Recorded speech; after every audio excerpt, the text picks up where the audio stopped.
Nàng tiên cá và hoàng tử. Đã lâu lắm rồi, trong một vùng biển sâu thẳm, có một vương quốc dưới đáy đại dương. Trong vương quốc đó, có một nàng tiên cá xinh đẹp tên là Ariela. Ariela là con gái duy nhất của vua biển và là người có mái tóc vàng óng ánh và đôi mắt xanh như biển. Nàng tiên cá tên là Ariela, sống trong một thành phố dưới biển sâu. Cô là một tiên cá tinh nghịch và hiếu động, luôn tò mò về thế giới trên mặt nước. Một ngày nọ, Ariela quyết định hóa thân thành một cô bé nhỏ và lên bờ cát để khám phá thế giới mới. Ariela biến hình thành hình dạng con người và bước lên bờ cát.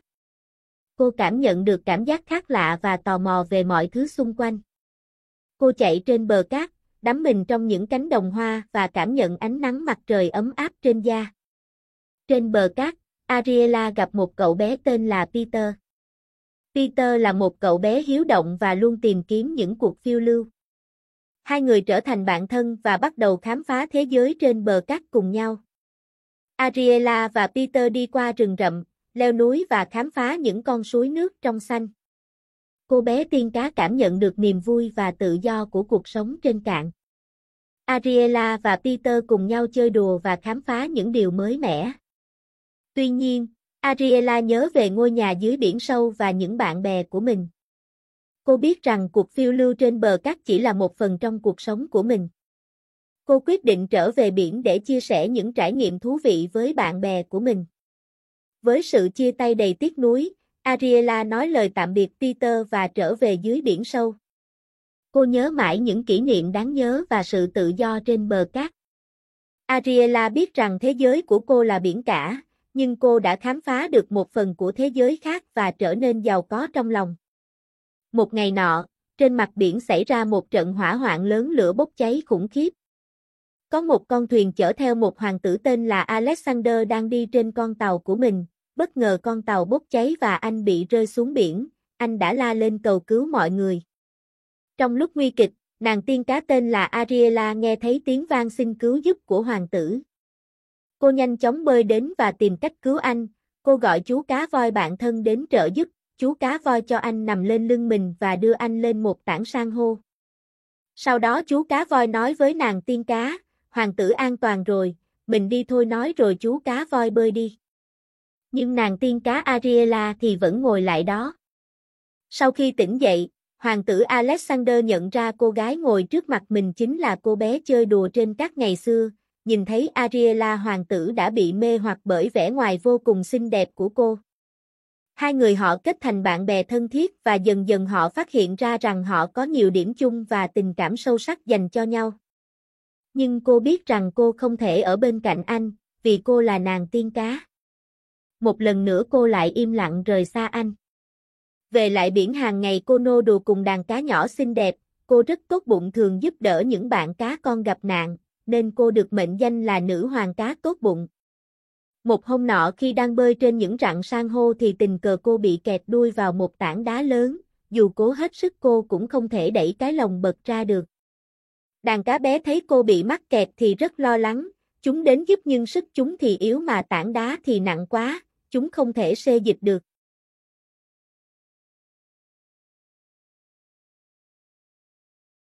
Chúng nhớ đến anh cá voi có sức mạnh to lớn, chúng bèn đi tìm anh cá voi để nhờ giúp đỡ. Cá voi đến nhìn thấy chiếc lồng, anh khẽ hút một cái, chiếc lồng bay ra xa, nàng tiên cá thoát ra ngoài được, cô cảm ơn bạn cá voi.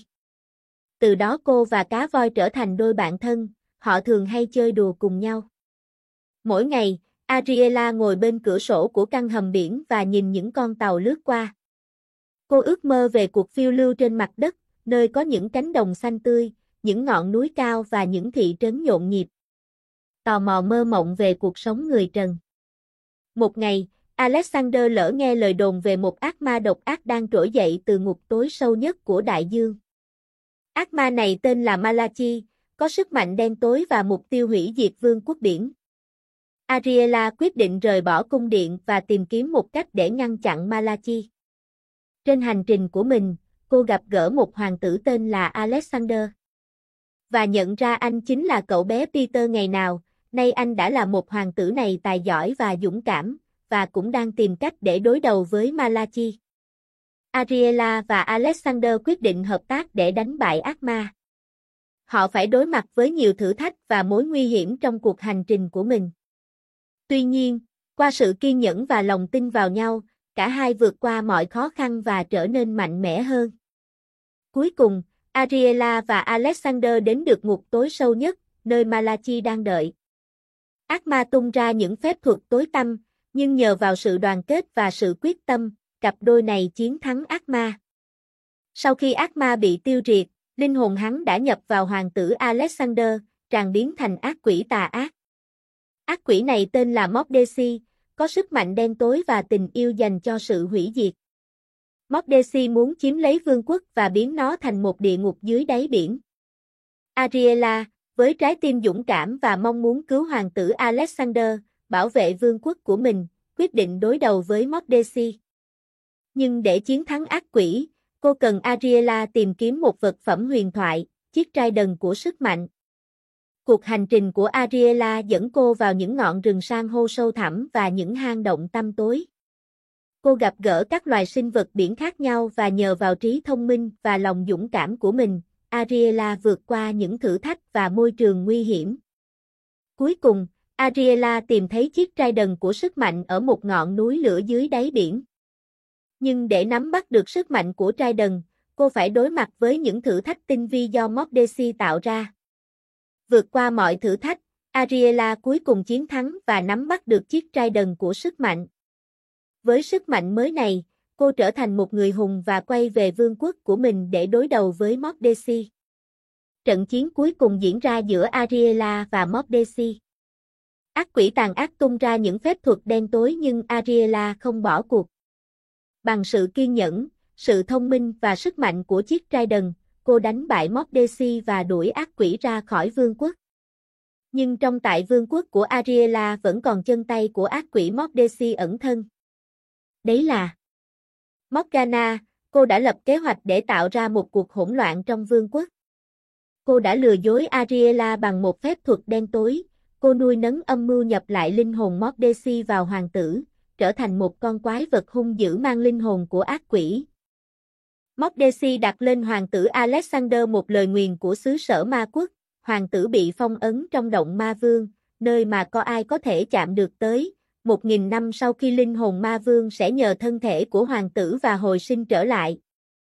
Ariela, không thể chịu đựng sự tàn ác của Morgana, quyết định chiến đấu để bảo vệ vương quốc và giải thoát hoàng tử.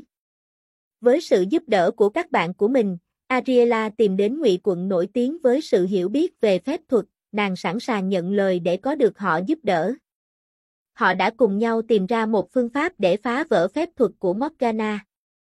Trong khi đó, Morgana không ngừng tìm cách ngăn cản Ariela và bạn bè của cô. Cô tạo ra những cơn bão lớn và quái vật biển để tấn công Ariela và đồng đội. Nhưng nhờ sự thông minh và sự đoàn kết của nhóm, họ vượt qua mọi khó khăn và tiến gần đến Morgana. Cuối cùng, Ariela và Morgana đối mặt trong một cuộc chiến quyết liệt. Ariela sử dụng sức mạnh của tình yêu và sự quyết tâm để đánh bại Morgana. Sau khi đánh bại được Morgana, nàng tiên cá Ariela lại gần nơi phong ấn của hoàng tử Alexander trong thân hình quái vật hung dữ, nơi chàng bị phong ấn có một sức mạnh vô hình mà nàng không thể chạm vào được, để đánh thức trái tim hoàng tử không bị xâm nhập bởi linh hồn ác ma, chỉ có tình yêu mới giúp hoàng tử thức tỉnh. Nàng ngước mặt lên nhìn vào mắt quái vật và nói, hoàng tử Alexander, em là Ariela, hãy trở về với em vẫn luôn đợi chàng. Nghe giọng nói trong trẻo của Ariela hoảng. Tử bừng tỉnh dậy, quá bất lực tràn vùng vẫy nói, ta xin lỗi vì không thể bảo vệ nàng, nơi đây không phải là nơi nàng nên đến, khi ta còn tỉnh táo, nàng hãy trở về đi. Ariela đã đi khắp mọi nơi để tìm cách giải thoát hoàng tử trong ngục phong ấn, và cuối cùng nàng được nữ hoàng biển kể về lời nguyền phong ấn trong ngục ma vương. Người bị phong ấn trong đó sau 1000 năm sẽ bị ma vương chiếm lấy linh hồn và cơ thể để hồi sinh, không có cách nào phá giải. Chỉ có sức mạnh tình yêu mới có thể khống chế người đó trở thành ác quỷ. Nữ hoàng biển giao cho Ariela một viên ngọc quý, bà nói viên ngọc này không giúp con cứu được hoàng tử, mà nó sẽ giúp con có thể ở bên cạnh hoàng tử, để ngăn cản tâm ma sinh nôi trong chàng.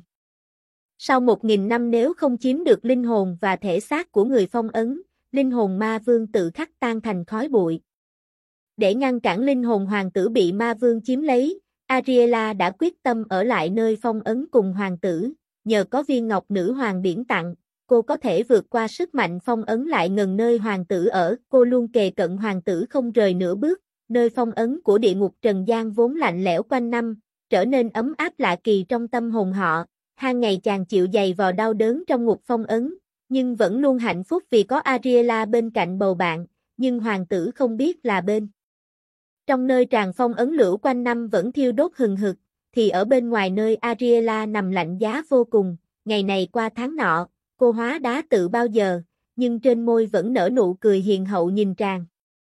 Nhờ tình yêu ấm áp của Ariela, 1000 năm trôi qua ác quỷ không thể chiếm lấy được linh hồn và thân thể của chàng, lời nguyền biến mất nơi phong ấn bị phá vỡ, chàng được giải phóng ra ngoài, hạnh phúc tột độ chàng chạy ra để ôm chỗ Ariela, anh đau khổ vô cùng khi phát hiện ra Ariela đã hóa đá tự bao giờ. Alexander tìm đến một pháp sư tài ba và kể về vấn đề của Ariela. Pháp sư nhanh chóng đưa ra một lời giải pháp, một quả trứng phép thuật. Người pháp sư nói người nào có thể đóng quả trứng này vào nơi Ariela sinh ra, cô sẽ trở lại hình dạng ban đầu. Alexander lên đường tìm đến một pháp sư tài ba và kể về vấn đề của Ariela. Pháp sư nhanh chóng đưa ra một lời giải pháp, một quả trứng phép thuật. Người pháp sư nói người nào có thể đóng quả trứng này vào nơi Ariela sinh ra, cô sẽ trở lại hình dạng ban đầu và không còn đau đớn nữa. Alexander lên đường tìm nơi Ariela sinh ra. Sau một hành trình dài và gian nan, chàng cuối cùng tìm thấy ngọn rừng kỳ lạ và nơi Ariela được sinh ra. Alexander đặt quả trứng phép thuật vào đó và chờ đợi kết quả. Khi ánh sáng mặt trời chiếu vào rừng, quả trứng phép thuật mở ra và một lời nguyền được giải phóng. Ariela trở lại hình dạng nàng tiên. Sau khi trở lại thành nàng tiên cá, Alexander không thể tin được vào sự đổi thay của cô, nhưng vẫn yêu thương và chấp nhận cô dù bất kể. Họ cùng nhau về sống dưới biển cả, trong một căn cứ bí mật mà Alexander đã xây dựng bằng sức mạnh của mình. Alexander sống hạnh phúc bên nhau trong thế giới dưới biển. Họ khám phá những vùng biển kỳ diệu, những rạn san hô đầy màu sắc và những sinh vật lạ thú vị, thỉnh thoảng họ lên bờ đi dạo trên những bãi cát, ngắm mặt trời lên và cùng nhau lặn xuống biển khi hoàng hôn đã tắt, ngày qua ngày tình yêu của họ càng lớn mạnh hơn, họ nhận ra rằng họ không thể sống thiếu nhau như tình duyên đã được định từ tiền kiếp.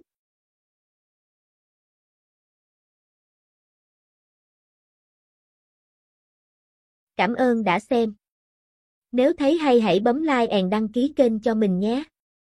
Chúc cả nhà xem phim vui vẻ.